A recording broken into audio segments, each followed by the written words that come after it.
What's up guys? So let's take a look at June 13 balance updates.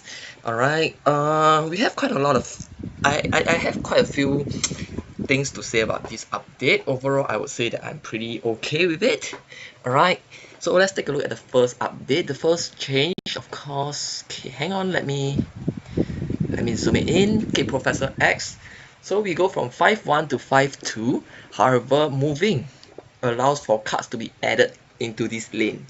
Now I think it's very interesting. First of all, obviously this is a nerf to X to the professor. Alright, but here are my thoughts right off the bat. Most of the time, obviously this change will means that we are able to counter Professor X with cards like Nightcrawler, Nocturne, Vision. Alright, but typically people who complain about Professor X won't play these cards anyway. So yeah. And so probably we'll see if there are more people who's going to adopt this playstyle, who's going to incorporate such cards. And second thing that comes straight to my mind is if we are increasing the value of cards like Nightcrawler, Nocturne, Vision, we are actually making the Elsa package even more popular. Alright, and this week with Cersei being, well, Cersei, we are still seeing a lot of Kitty, Angela, Elsa package. So I'm just wondering, are we going to go down this route? Are we going to make this package so damn popular? Because look, with this change to Professor X, the best way to challenge, to negate Professor X is to play Nocturne, Nightcrawler, Vision. Alright, these are the cards that can move into Professor X lane. Alright, I'm not going to talk about Jeff because Jeff has already been able to previously.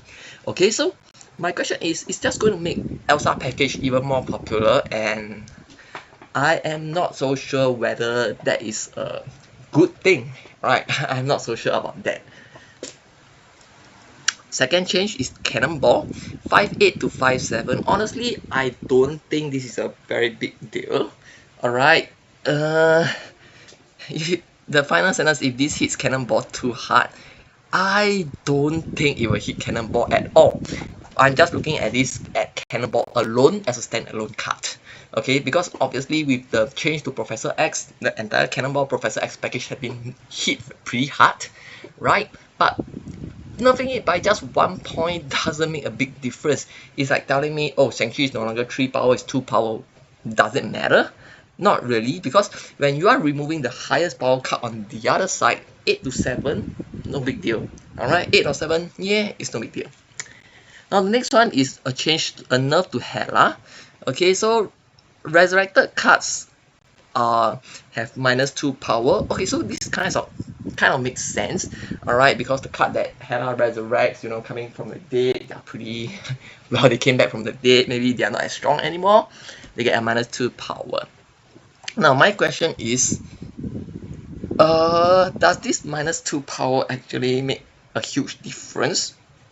Because most of the time when Hela resurrects them, we get totally destroyed, alright? Does it matter if Hela resurrects a 20 power Infernaut or 18 power Infernaut? The problem is she can resurrect so many cards. Okay, so this -2 power to each card, I don't think is a big I don't think it makes a world of difference. Sure, it tones down Hela by quite a fair bit, okay, but I am not sure whether it's sufficient to. I think people are still going to complain about Hela, alright, even with this change.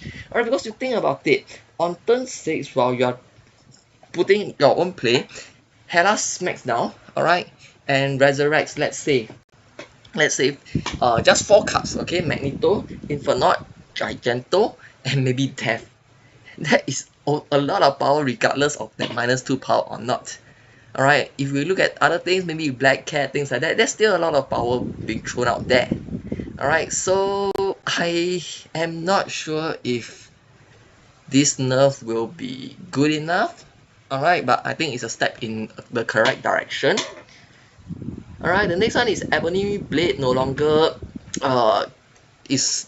loses its second effect, which is power can't be reduced. Honestly, I don't think it is a big deal because most of the time people just deal with Ebony Blade as it is, meaning either you outpower it, you outgun it, or you give up that lane. right? So I don't think it's that huge a deal, right? Unless we are talking about locations, like as mentioned, negative zone, right? But otherwise, I think Ebony Blade is a I mean obviously it it changes how it works, but I don't think people are going to be too high about are going to make a lot of noise about this change, right? Red Hawk receives a change, +3 energy instead of +4. Well, I think this is much needed. This is definitely much needed.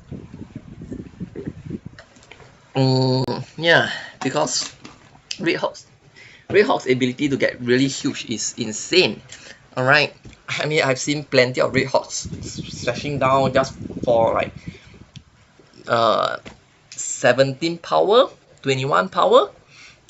Alright, +4, right? So 13, 17, 21. Yeah, I've seen such Red Hawks, you know, just slamming down. And yeah, Bigger Mesh goes from 5.7 to 5.9. Yeah, Bigger Mesh have been struggling a little bit in terms of power. So yeah, sure, why not? I mean he can have this. He can have this. I don't think it's a huge impact. Captain America goes from 3.2 to 3.3. Of course, if you've been following my channel, I've made Infinite this season using Jean Grey. I love that deck, okay, and check out my video on why I love that deck so much. It's really fantastic for everyone. Alright, so I welcome this change. I definitely welcome this change. And yeah, but here's the thing is that potentially it entirely obsoletes Punisher. Not that Punisher is getting any slot over Captain America at the moment in ongoing decks. Right, so good change. I mean, additional 1 power, sure, why not? Shanna 3.2 to 3.4. Right, I'll still say the same thing. The problem is Shanna is board space. It's board space, right? It's really board space. So yeah, Stegron goes from hitting a random enemy card to hitting an enemy card to the right. So he's a little bit different from Beyonce, who goes to the left. I think this is okay. I think this is a change in a correct direction, right? It's the same as Blade, right? Previously, people have been saying that, oh man, Blade is a gambling card, so you don't know which card is it going to hit. Is it going to hit your Hela? Things like that. You can't target. Alright, so we are moving in the same direction for Stegron, which I think is good, but I don't think it would make Stegron a playable card at the moment. I mean a competitively playable card, even with this change. But it is a step in the correct direction, and who knows, maybe in the future we may see new cards that complement this play style. Alright, and one power gain is pretty cool as well. It's pretty cool as well, you know. Yeah, so I'm just thinking maybe Stegron can, with this change, maybe Stegron can find a place in Silky Smooth, right? Because you are able to, you know, hit it to the right, and maybe you can you hit it to the Kingpin. Alright, I mean Silky Smooth that play Kingpin, or that's not Silky Smooth, sorry, mock move coined by Cozy. Alright, you hit it into the Kingpin, alright, or you hit it into a Craven, things like that. So maybe that there is some potential there, but I don't think it's a lot. But step in the correct direction, so why not? Right, so these are my thoughts on 13 June OTA. I think, let me just do a run through. I think Professor X is going to be very interesting, right? But I feel that it's going to push a lot of people to play Elsa decks, and I don't know about that. Cannonball, not non-consequential change if you were to ask me. Hela, I think it's a sorry for using this so many times, step in the correct direction, but people who complain about Hela will still complain about Hela. Ebony Blade, inconsequential. Red Hawk, good change. Gilgamesh, needed change. Captain America, decent. I would say decent, because I don't think this 1 power matters that much most of the time anyway. Shanna, pointless change, doesn't really solve the problem, right? Stegron, huge step in the right direction, but I don't think it's going to be that playable anyway. But let's hope for changes in the future that will make Stegron a playable card. That's all for today. See you.